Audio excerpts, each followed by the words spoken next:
What's going on, everybody? Once again, this is one and the only Cosmeridius, and it's time to talk about dream number 3 and 4.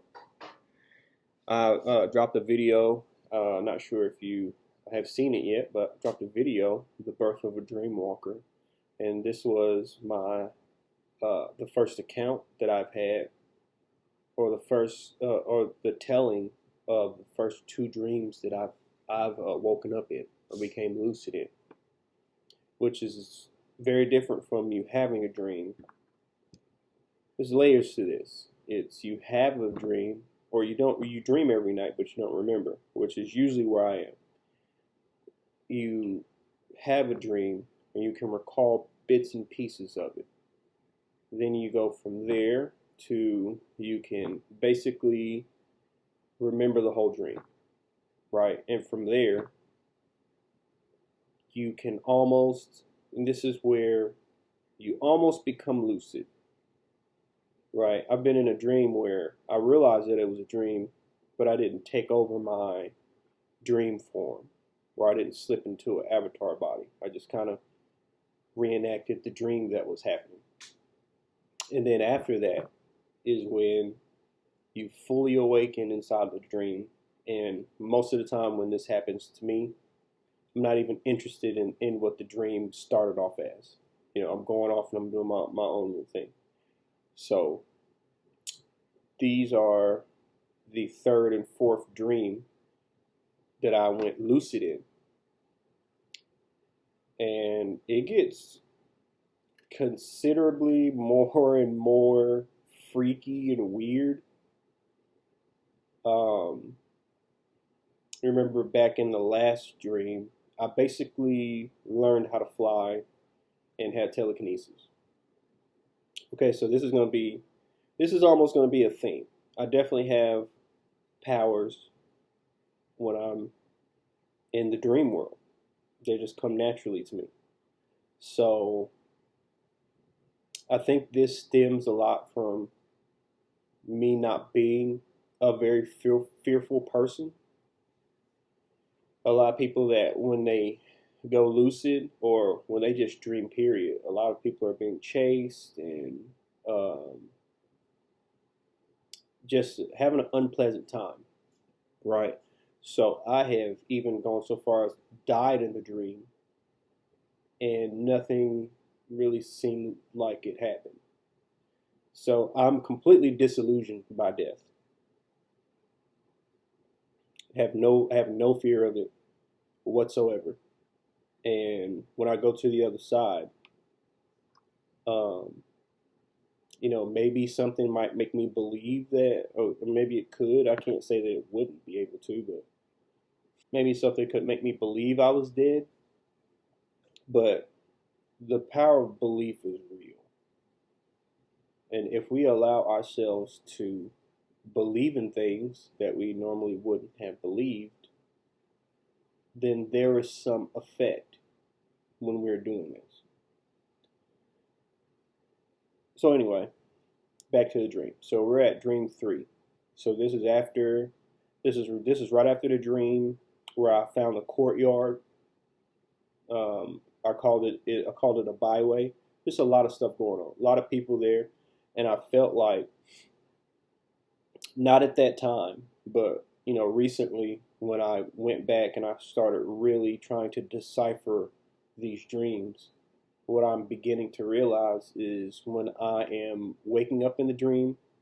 I was talking to you in the beginning of the video about the levels of dream, or the levels of dreamer.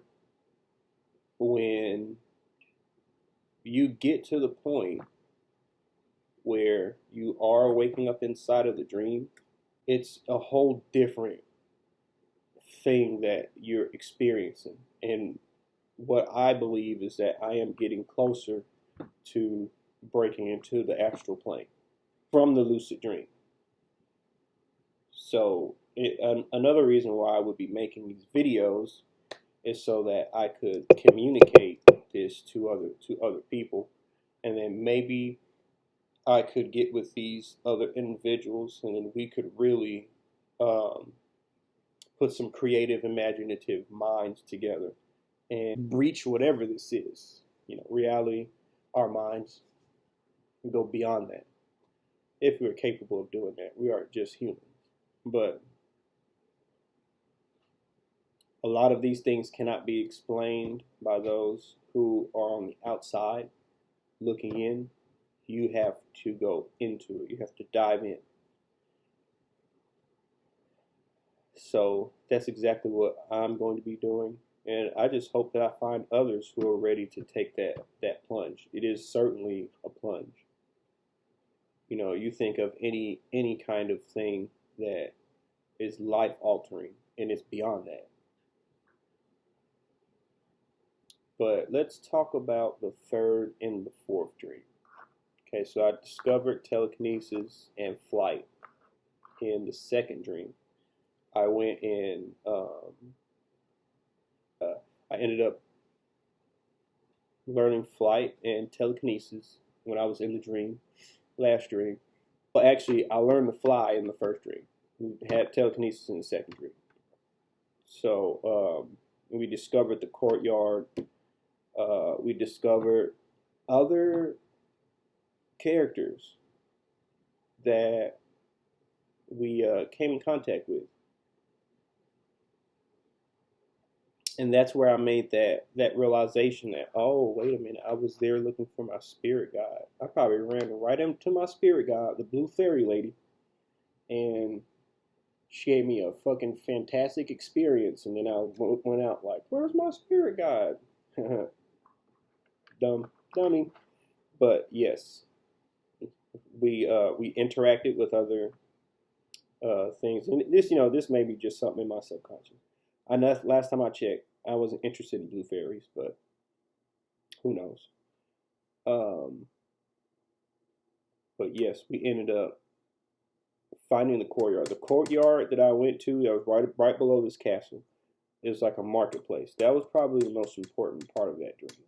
I went and I saw these people. I mean, it really did seem like they were drone-like too.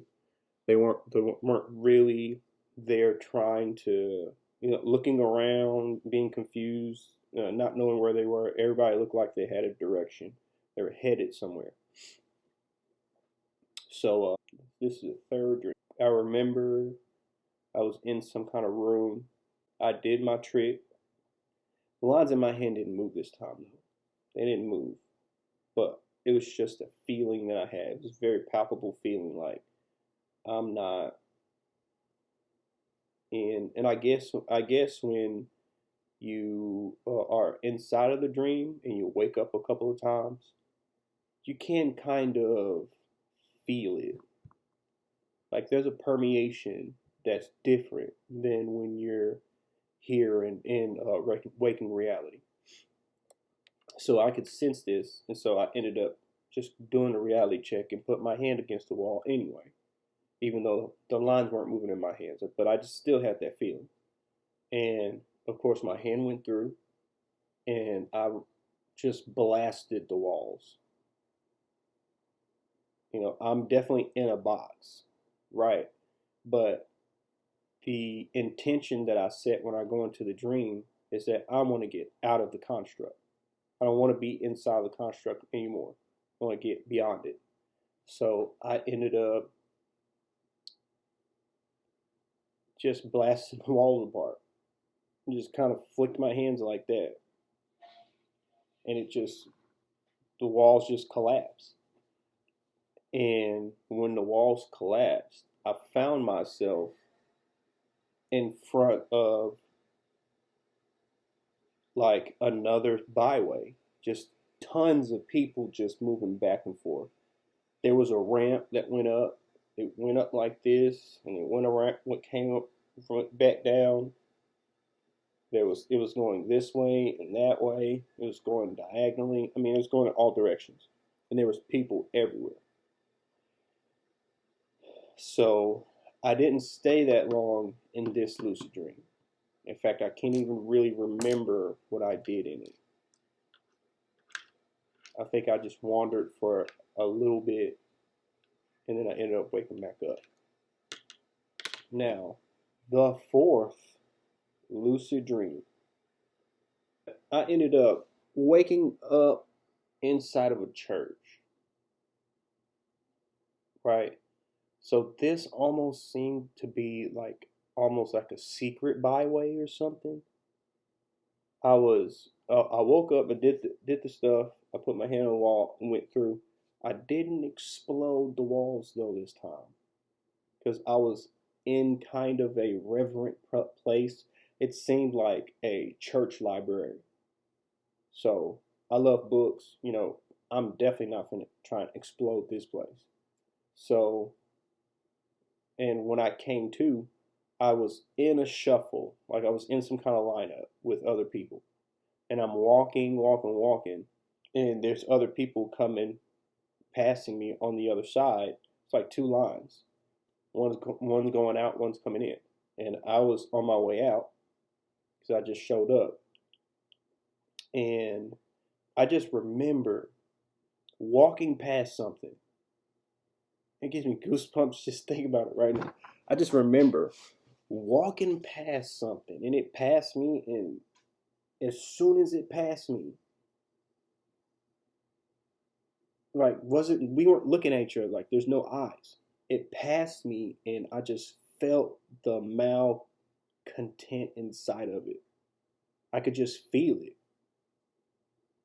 and I looked sharply at it, and it looked like it really was like a villain. It was very slow and methodical. It didn't, I'm just surprised. I'm rocked. I'm like, ooh, ooh. But it was just very deliberate. It just stared straight at me, and it looked at me like, okay, well, you discovered me. What you gonna do? What you gonna do? And so it moves to walk towards me. So I don't know what it wasn't words. It definitely felt like a shouting, but I had no mouth. It felt like a purely mental, like kind of scream thing. And I screamed at this thing, and it shot like, I mean, it was like a bullet. It like just completely flew away from me. Like God's gust of wind just came and just hit it in the chest, and it bounced off the wall, hit the ground, but it didn't look phased. That was the thing. It didn't look phased. It didn't look like it was hurt. It almost got up and was like, okay, next. And so like I gave this time. I mean, the first time that I did it out of surprise. I just wanted it to be away from me. So this time I kind of gathered myself, and then I let it loose, and it was picked up off its feet, and it traveled all the way to the double door. It was like cathedral doors, and it hit the freaking doors and went straight through and hit the ground outside. And the door kind of was closing very slowly. And again, it was just getting up like, what? That's it. But the door was closing. It was closing ever so slightly, and it almost gave me a look as it was closing, like, I'm gonna be back. You didn't do nothing really. But I just and the doors ended up closing. I woke up. I just remember feeling invigorated. This is the best I've ever felt.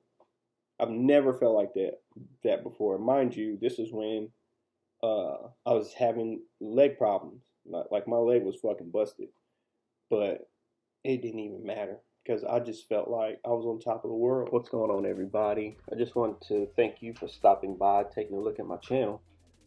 This channel is dedicated to spiritual growth and fitness, and I also have a gaming channel on YouTube, Twitch, Facebook, and Omelet Arcade. If you want to send me a message, personal email, you certainly can. All links are in the description below. Hope everything in your life is going well, and I will see you again real soon.